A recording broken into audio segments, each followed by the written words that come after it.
Anna og Dubby Rodda, jeg vidjan til åkken I det. Velkommen. Takk. Anna, hon førisk, og hon har vært trúboðarar I Senegal I nekvar. Og det akkurat I fyrjon og vidja hessa denar av påskon 2019. Og mæveren kjenner vi, Dubby Rodda, og han fra Cornwall I England. Og her bygger det nå. Ja. Og først så får jeg spørre Anna, hver og hun fra I fyrjon?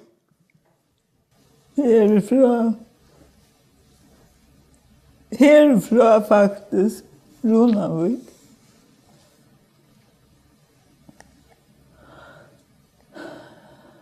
Ja. Og familien, hun Familjen, hon jag heter faktisk Anna Rodda.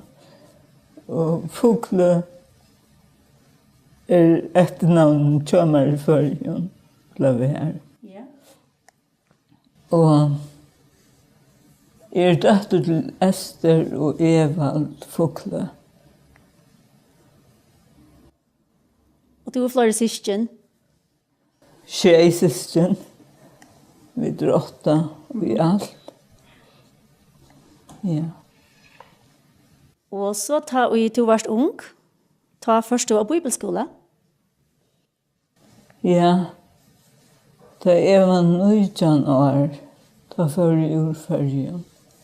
Og jeg var til Amerika bibelskola. Da vi Nutraps Mission.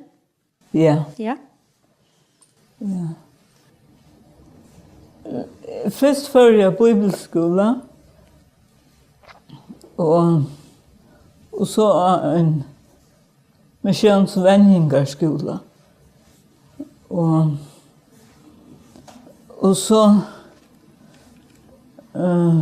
får jag av malskolan. Vi får alla malskolan, men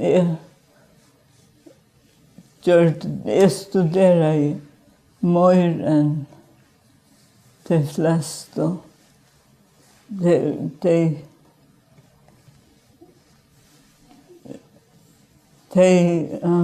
gav oss en runda vid var gå till att analysera mal.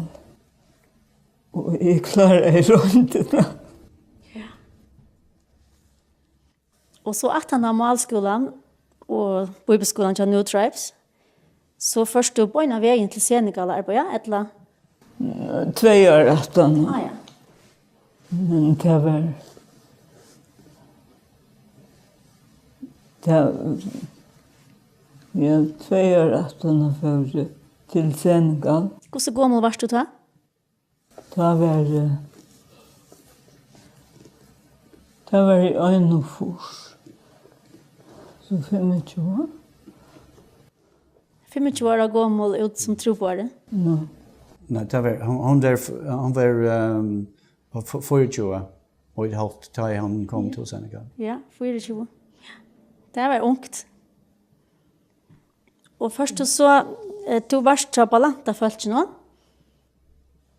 Ja, jeg får at jeg lært syndra franskon, så får jeg til Balanta følt at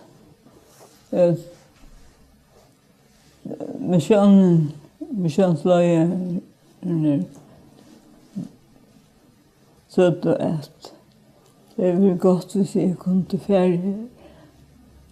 Så jeg teget og haft ringt vi at få et alfabet og I tog malen.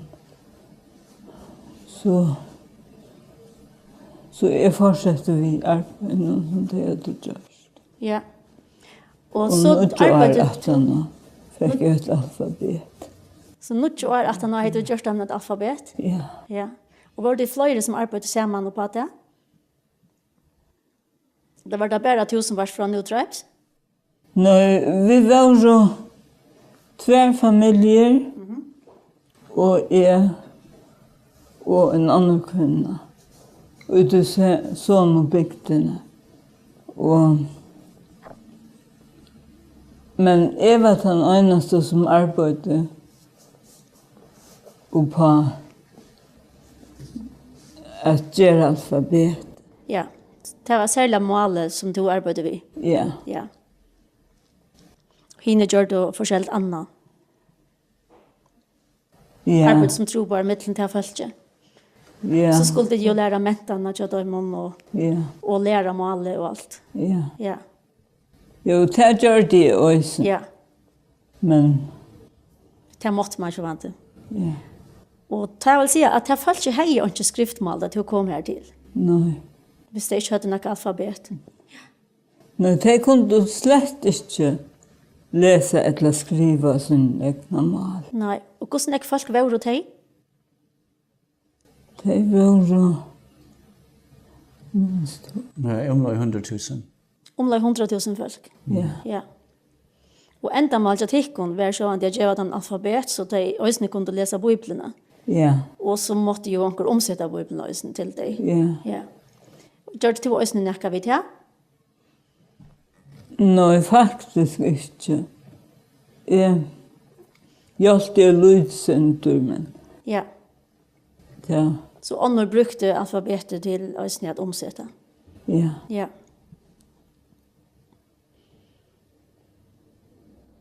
Og hvorst om de har finnet nekka omsett nå? Ja, Er det livet nekka av det? Nei, Nei, ikke det livet. arbeider vi igjen. Ja, akkurat nå er kanskje en pausa. Ja. Er det parstar av Bibelen omsetter? Ja. Og flere av dem har lært å lese og skrive av balantafalsene? Ja, men jeg vet ikke hvordan jeg... Nei. Vi arbeider ikke her. Nei. Og da du sier at du lærte franskt, var det faktisk så er det så tid møttes fra første tog jeg. Ja. At Dubby var ferdig til England. Nei, ur England og her til. Ja, 6 Som trúboðari måneder også? åren er... Ja. Ja. 6 måneder åren er kom til. Ja, så har du vært her åren. Hvor skal man være da du får til Senegal? Fyra tredje. Og du valgte også for som trúboðari. Ja. Ja. Ja, jeg var bare teenager, da vi har ikke tog seg vi mer i hjertene, at jeg skulle gjøre ut vi hansra år angstene, men jeg visste ikke hver. Ja. Og altså, du får ikke ha bibelskole og åren, du først bare sted? Nei, men jeg fører til universitet. Jeg las landbruket, og så gjør det også 2 år opp å studere poultry. Det er... Virkelig. Ja. Så chickens, ducks, geese, ja. alt. Ja. Og, men det var mest for at vi genetic og vi gjør det en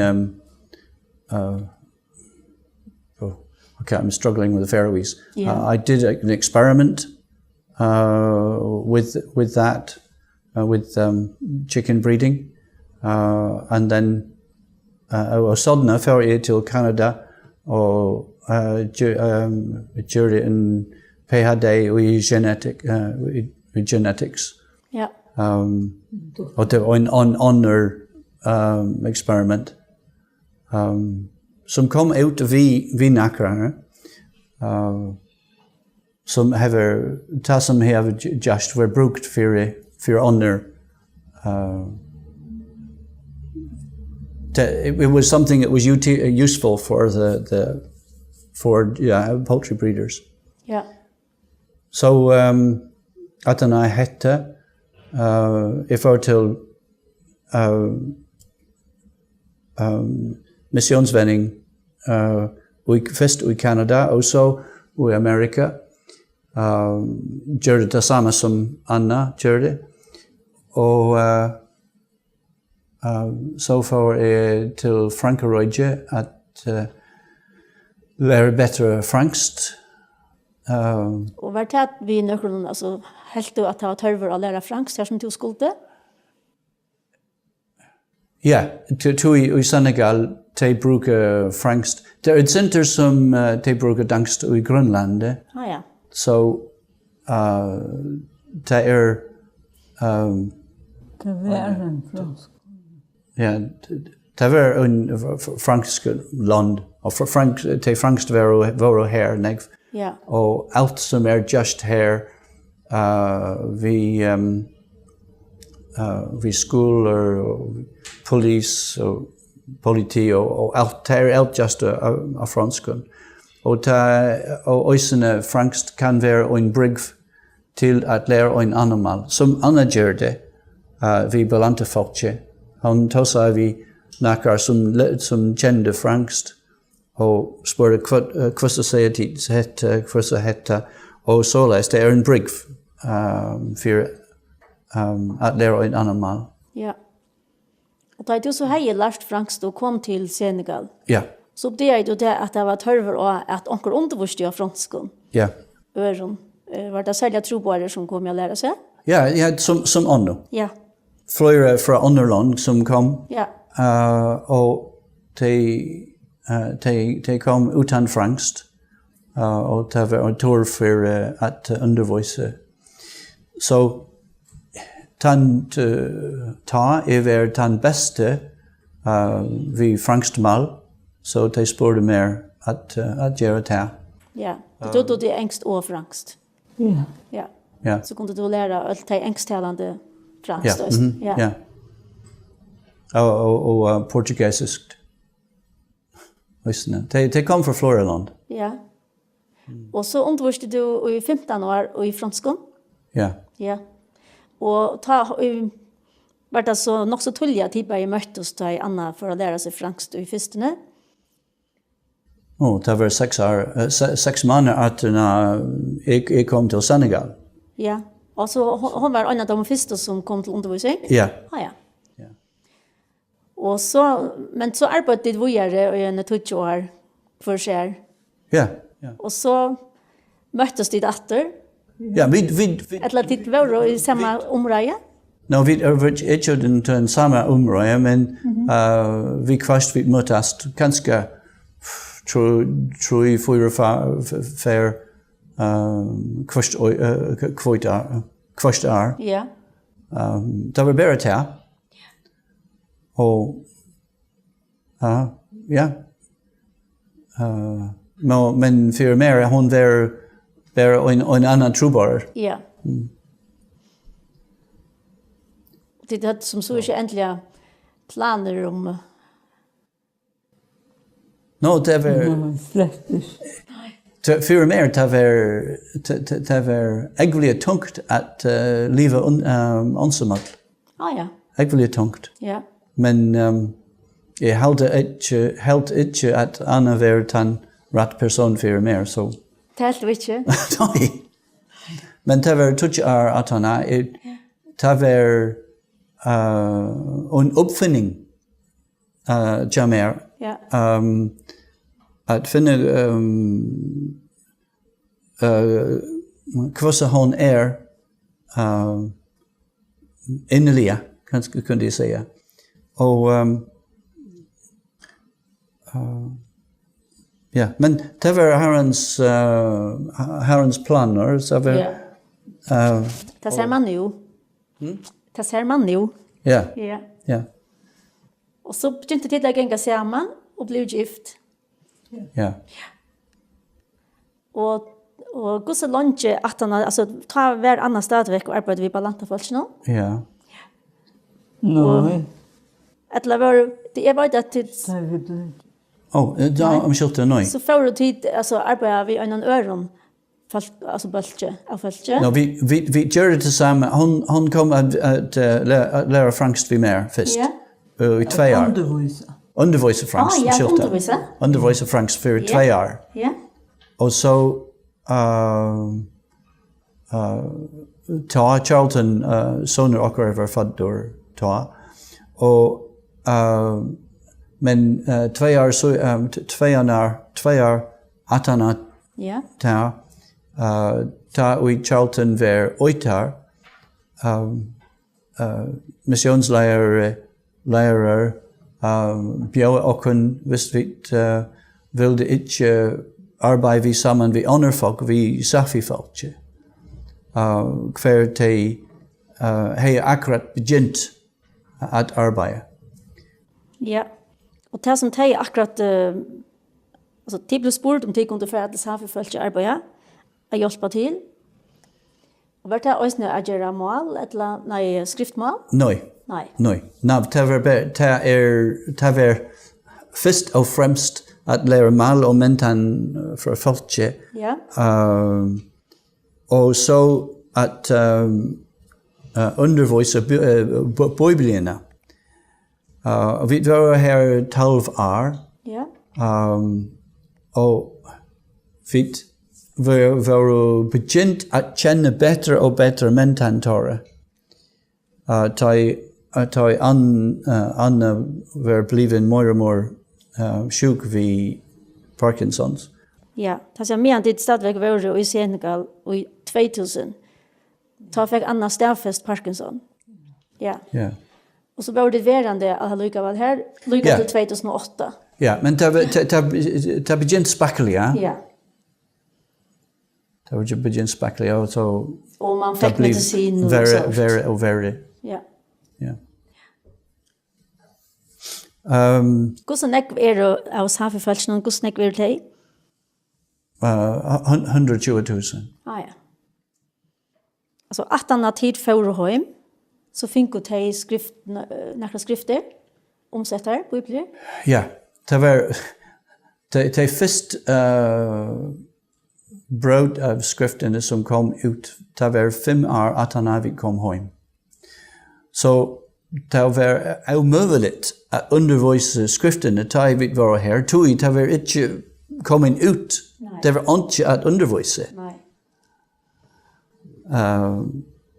Men nu några andra folk som är inte vid akkurat mission men några som byggva herraloj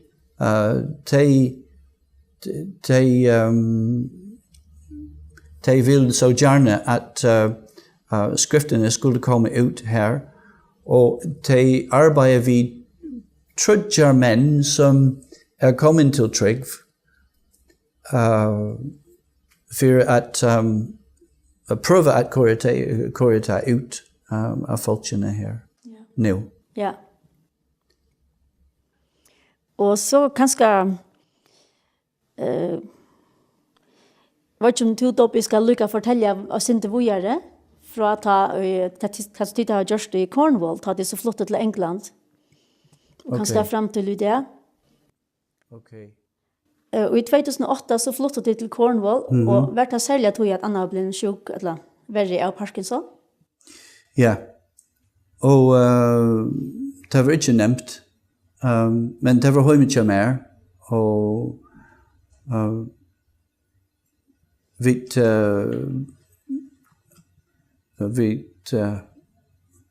vi kunde haft kommit till förr. Men det i förr fortällde också att det var bättre för oss att vara i England för flera ting så får vi hemma tja mer. Och det är samma bygd som vi är uppvuxen i. Det samma samkomman som är uppvuxen i. Och det är inte så gott att vänja och att vara här, att han är så negvar i Senegal. Men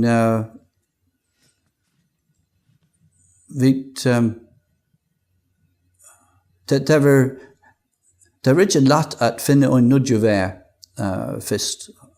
Men vi held fra att ha kontakt med te i Senegal som ville at te safi folk skulle høre evangeliet om Jesus.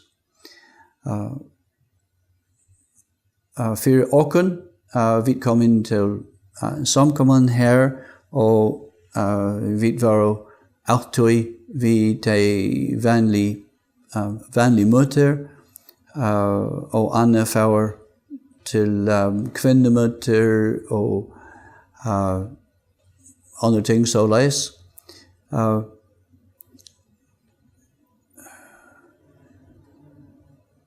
Men hva skulle vi gjøre her at tanne haranen?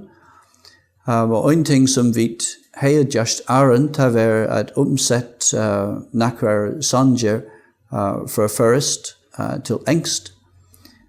Og vi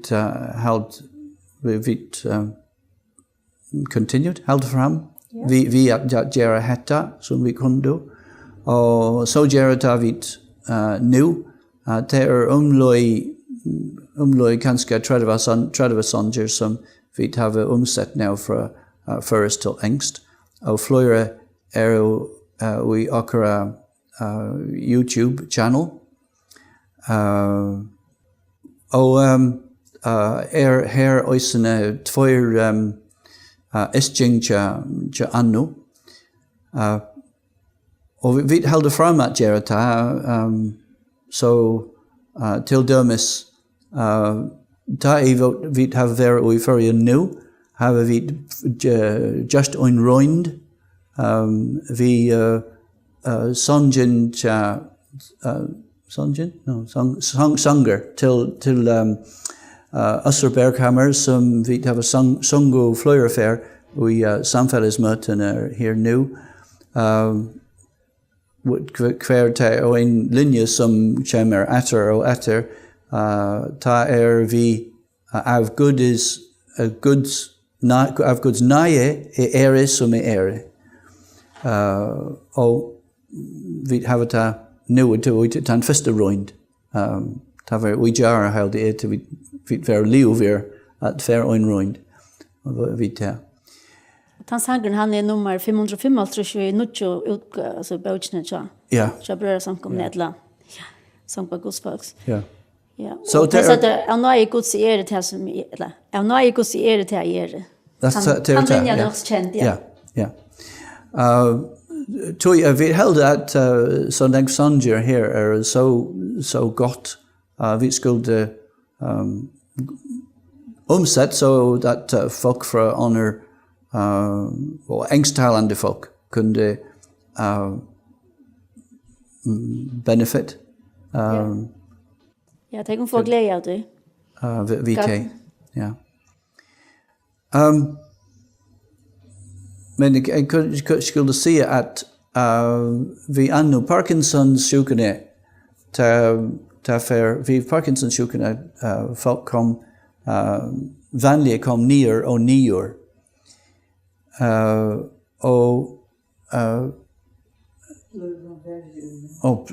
Blive verre og verre, okay.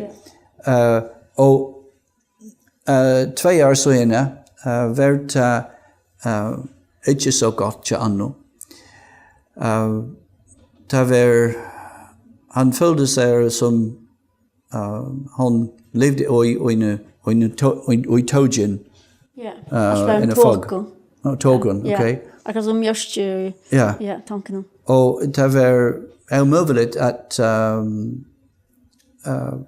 ta seg negg vi henne at ha et lengt samtale. Og medicinen var ikke så vel regulære, og for andre det skal være den nivå til medicin skal være point korrekt. Hvis det er et center iver, så han gjør så leis. Ja. Hvis det er 9 år, han blir støyver, kan ikke gjøre negv, men øysene ryster. Og han er egentlig sensitiv til det. Och hon tog tabletter. Hon För tog 5 år tabletter. sedan hon var ordentlig ring. Ja, men Ja. det var nudgefair dagen, så vi hade ett alarm telefoner som det var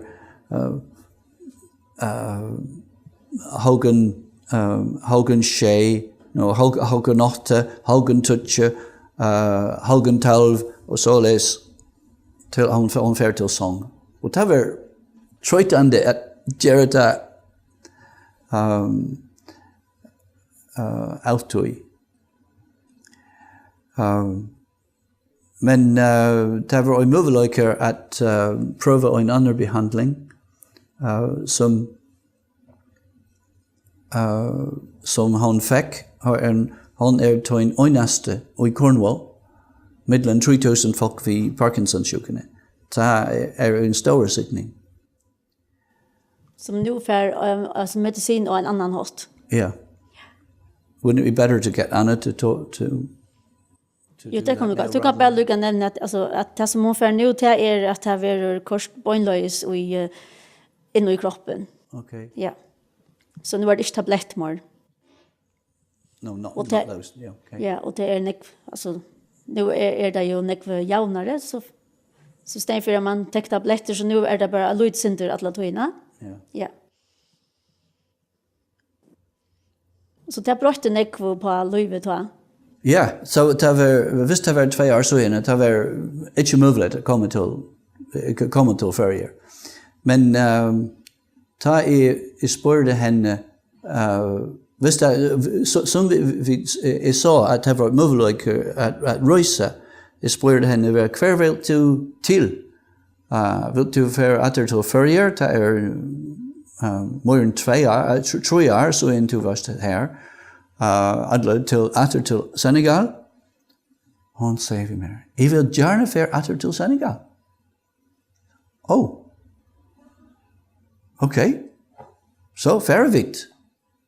Jag vet förru i maj månad syster. Ja, i 2018. 2018, ja.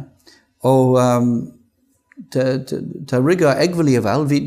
Vi bor i den samma hus som vi var i Aaron och nabigvar var äggväldigt glad att sudja henne och vi har flera samtal vi tar. Men det som är sudja vi sa att han tog att tar vi kom här till först, tar vi för här till först, för folk var nog så suspicious. Men nu tar vi kom, de var egentlig open, och de ville höra nacka av Guds ord som de inte har hört arranterat. Och vi kan säga att Herren har arbetat i hjärtat så att nu är det klart att höra Guds ord som är kommit ut nu, som kommer ut nu. Ja, och det var mittlen Safi-fölke. Ja. Ja. Och nu är en ung Safi-mavor som heter Augustin. Han är en av de som arbetar upp att omsätta Bibeln i Safi-male. Och han har ett program av radion kvarje lärdag och en hel timme för att undervisa Bibeln. Att torra mål. Att torra mål, ja. Av radion och ösene ta kommer ösene som podcast i en hemsida och kött nu ta kommer ut via Facebook Live. Så folk kan höra Guds fyrtan første fer og i live. Så det är här på en här var också nöd vad internet och Facebook och så. Ja, Det var de har det, de brukar ta negv.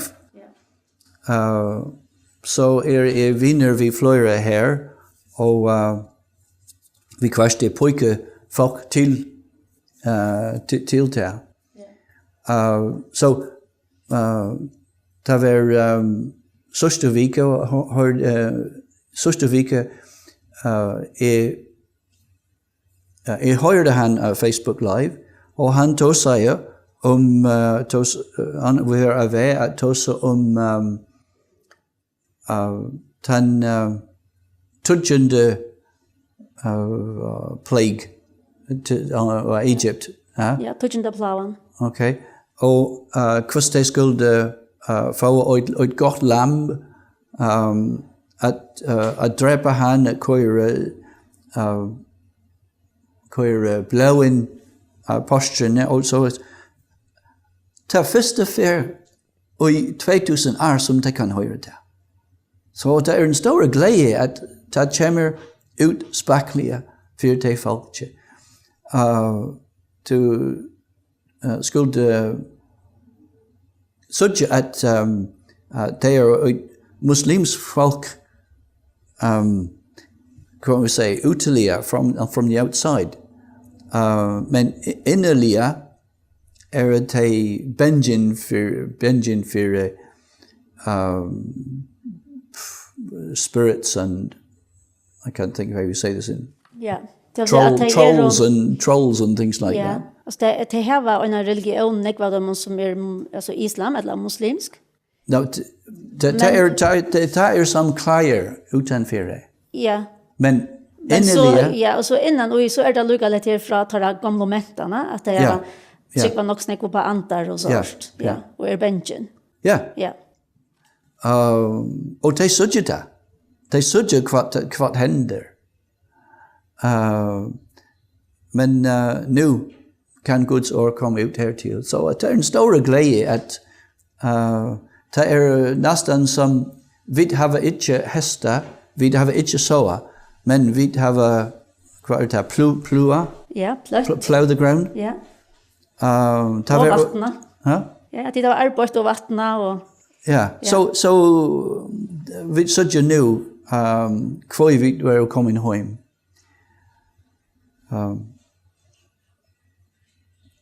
Och jag kan och en annan ting som jag prövar att göra nu är att göra en video om att sfära upp spårningar som är kvoj och men som jag har lärt nog så neg genetik. Jag kan gott ta så ett center om den stuvarna vi om evolution och andra ting så läs. Men helde ösen att han har givet mer en uppgave att undervisa. Så jag prövar att göra det som jag kan. Ja, och det är just vad enskan till externande. Ja. Så så här ändå att svära spårningen på att det vad är det till och att det ända mal vi måste leva och sånt. Ja. Och en nackar som vi har just bear at okay, how do you recognize design? How do you recognize if something is designed or something is just an accident? Ja. Och så sägs du om näka är till attla eller om det bara är tillvilt. Ja. Ja. Om det är just av nökron. Skärpa av nökron. Ja. Vi en andemal. Ja. Det är en glädje till okon att det är flera folk och i förr och samkomna reisna som stod okon så att vi kunde stola till i Senegal att betala för till tekniska ting som hemsöjande och radio att sända in till vid radion och ösna nacker stol för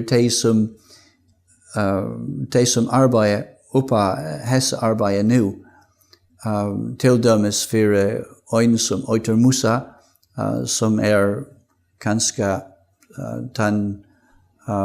han som en i middelen allt detta stola han nacka oisen gera att han kan köpa bensin och betala för ting vi teknisk ting vi bilen som have trubbeløyker og således. Så det en stor glæde at vi kan stole til, og de har fortalt okken at David i førjen, så skulle vi sige tak til tykkere som stod okken. Tog utan den arbejde kunne ikke fære frem. Og de har nok stor vision om det som de vil gøre, men de arbejder spakkelige, fot for fot. Og har han gør nakke. Det en øtje for Safi-folket, hver den sendingen som fer ut av Bibliene, det hver leierdagen for 8 år, 1 time, Pluto. I get mixed up with different languages.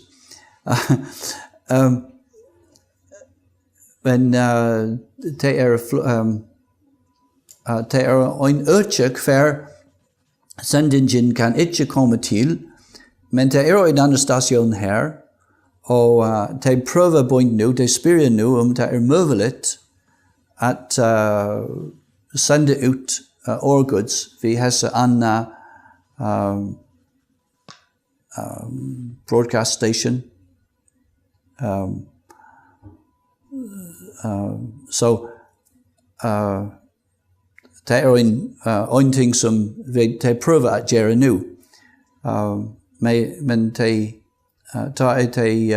husker om fremtøjene, så har de flere ting som de vil gerne være, de spørger at Herren, de bier Herren at han skal gøre dette, for at Safi-folket kan komme til trygg. Ikke ødle troi, men tusindtal. Ja, du har stadigvæk samband med det hver vik. Ja, næsten hver vik, ja. Ja, vi tog så vi Skype, og vi kan sende e-mail mellem okken. Så, ja, det egentlig godt at vi har en samband vi tager.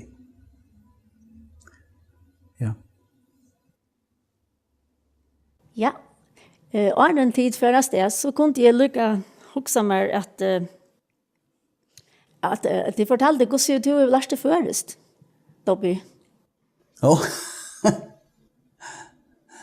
Du tog så ordentlig vel først. Okay, well, takk for det. Ja. Men jeg held det var som det mest viktigt, det var Charlton var fødder. Og Petra, syster til Anno, hun har sagt ved henne at hun skulle ta seg neg først ved Charlton. Han gjorde det ikke ved henne badnene, og de lærte ikke først vel. Hun bor jo også i Uttalandet. Ja. Ja, syster Anno. Ja. Ja. Så hon anbefaler Anna att ta sig först vid sonen Charlton. Ja. Ja. Så ta ui han var faddur. Jeg hørte først kvande inn i husene. Og de tog seg bare først sammen. Okay? Så jeg hørte så negg først inn i huset at det kom nästan naturligt att det skulle komma. Så du lärde först i sen som sonren. Ja. Och det var i Senegal. Det var inte här i förrän. Men jag har varit här i förrän flöjafär för vi kost för flöjarmannar. Och så självande har vi hört nog så negv här. Men it touched teirra to say at it also väl först, men jag held det inte.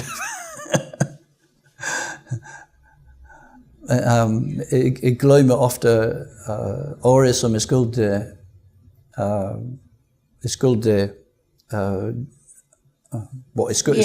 känna, skulle bruka. Men det var en toy som var that was quite funny. Jag var Olaf Olsen och av radion var en kvinna som tog sig och Olaf var asofena lusta efter henne. Och för mig, jag hörde gott över en danskt talare. Ja. Men så jag hörde, jag skiljer det här. Jag skiljer vad hon säger det här. Jag skiljer gott. Så säger vi Olaf att henne, jag visste inte jag kände dansk så väl som hette. Och han säger, det var inte dansk, det var drottning som tog sig först. Så du hörde det var dansk dialekt? Ja. Det ljöv för en danskare. Ja. Och det var drottning som tog sig först. Ja, men det var så var flott. Att typ ja. Att du skilte en annan men är dialekt än älskare. Och det höra vet nämligen vad för dialekt i Falkava. Ja. Så de som ju kommer i England det tar sig först och bestämma mata och så han det höra vet ordentligt väl att danskar tar sig först. Och annars så säger jag när jag säger att vi Anna det är att Anna hon det var ordentligt gör voice till efterstill mig att negv som alltså uppleva att bli sjuk och sånt att jag hade satt sig inne. Kanske inte kom så negv ut. Alltså det var ordentligt arbete och var negv ute som han nämnde stadverk nu först till allt möjligt i Cornwall. Tilltök och kvinnomöte och sånt. Ja, jag har alltid att det ringaste som jag kunde göra för mig själv var att sätta mig hemma och inte färre ut. Ja. Ofta kunde vi göra mer än vi talade. Ja. Man kan göra negv för det om man är finner en sjuko. Ja. Ja. Det är negv ösne som säger att ofta det är ganska nerbakt. Men det kom ut, det suttje anno, ta uppmuntra töjmen. Så negv. Ja. Och hvis hon kan hon kan hålla fram, så skulle det. Ja. Så har vi inte grenjo. Nej. Han kan skillning som det säger. Och så när tycker att Charlton går gammal är han i det? 23, ja. Han är aktiv i vidtikonsenting här och sin sunche. Ja. Ja. Han ordla pena dronjastämma då han var onkel. Ja. Ja, det är rätt. Ja. Och han arbetar också. Ja, han told dem av. Ah, ja. Jeg vet ikke hva jeg kan si til av førsken, men Han skal programmera, eller? ja, det jeg skal si at det engst. Ja. There are people who control servers in the cloud. So like a company may have several servers that it uses, and they connect things all over the world. He writes programs for those who control what those computers do. So it's very, very complicated. Write programs. Do you call it coding? Coding, yes. He does writes code. Ah, ja, that's programming. Eller, programmer. Til nevnte en YouTube-kanal som til hava. Og her hava dit til dømes skriftstø til sanger. Ja. Og så hava dit engst, en engelska isching som Anna har skriva.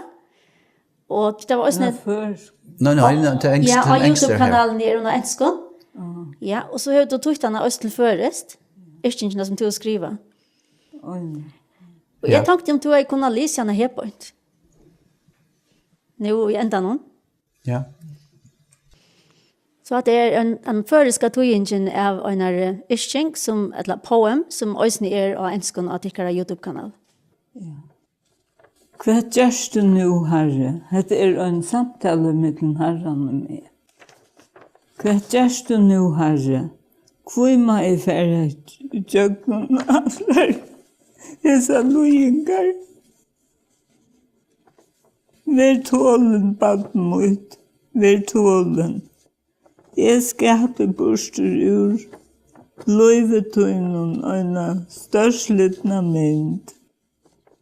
Men utan trúboðarar og ter forvirrande upplevingarna som to først jag nun kan ikke gjeva tøyta fina minstur som nejut fyrir at dreja fram tan vekkerløyka som har vi i hovanen å skapa.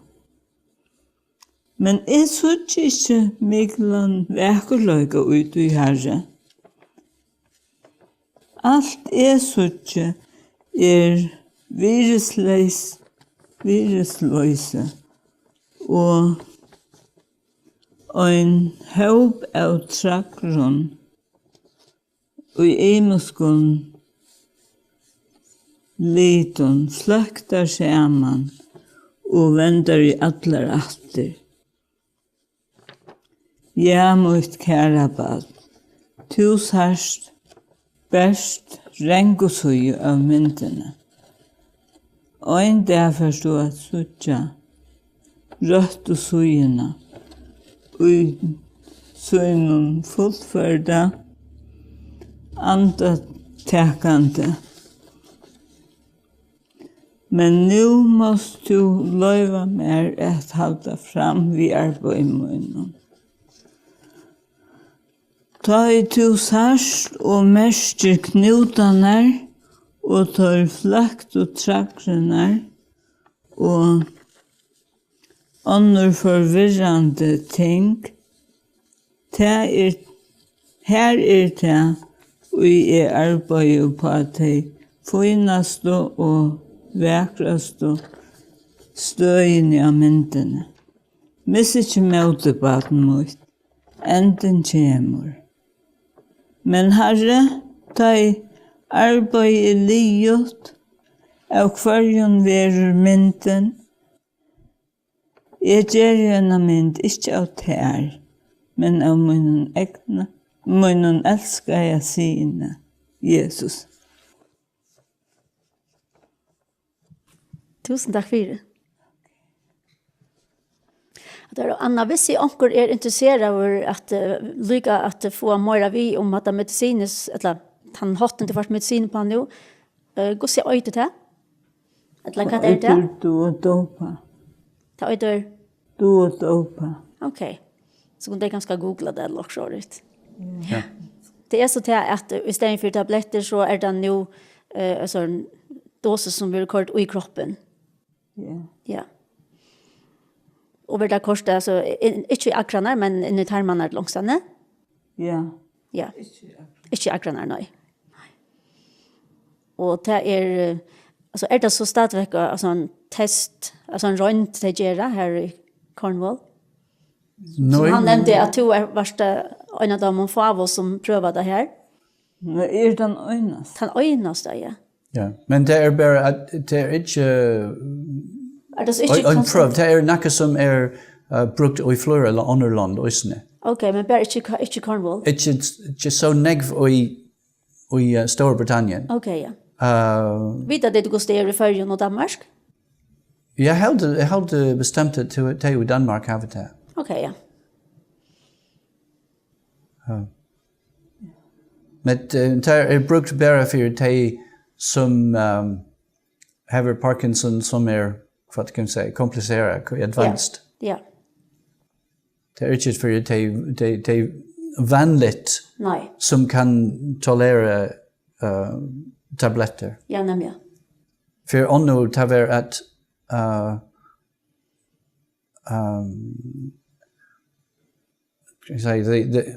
the level of medicine had to be exact. Det skulle vara akkurat. Ja. Men vi flyger det är inte så there is a large range which is fine in their bodies. Ja, som är under tåla bättre att det är mer utsvingningar och Ja. ja. Yeah. Det är inte allt som är så öliga vibbröten eller så blir så lätt avvirka i att det är för nekv eller för lyd. Yeah. Ja, och hur tog näka lite rätt? Nej, utan att säga att är verkligen tacksam för det. För gaver och ja, att jag inte klarar mig så gott hvis det ikke var for gaver som jeg finner fra Färjön. Ja. Ja. Hvordan trygg det er. Jag säger hjälp och stol och förböner ur Färjön. Ja. Ja. Och vi känner ganska och sort.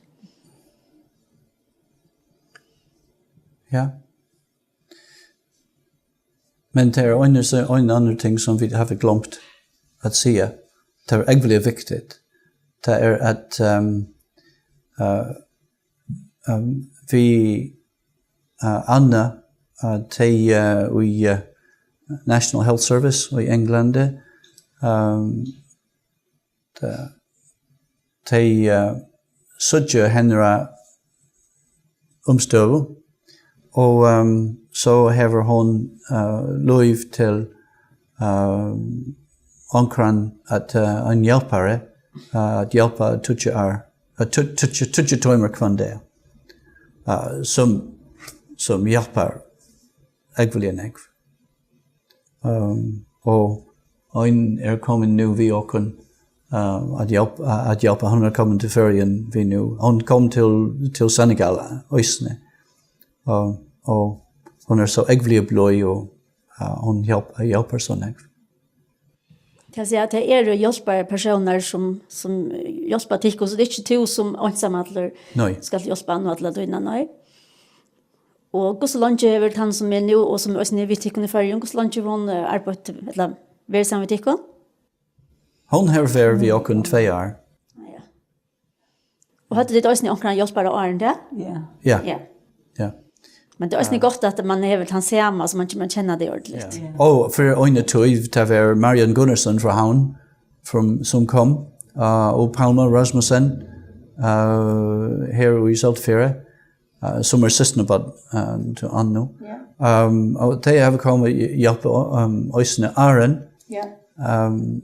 Men nu det är jag hade att ganska den bruk för toimen är kunde inte säga att det är större, kanske, jag vet inte. Men nu, det är betalt för vi akkurat hälsoservice. Ja, så är det hälsotryggt. Så Ja. där får lön för det. Ja. Ja. Ja. Ja. Det är också väl tacksamma för. Ja. Jag vill det, ja. Ja. Det är bra att nekva på dagligdagen och göra att de kan färda till allt möjligt. Och, Ja. ja. Ja. Och det är två personer, en som gör en det och så en annan och det skiftar över.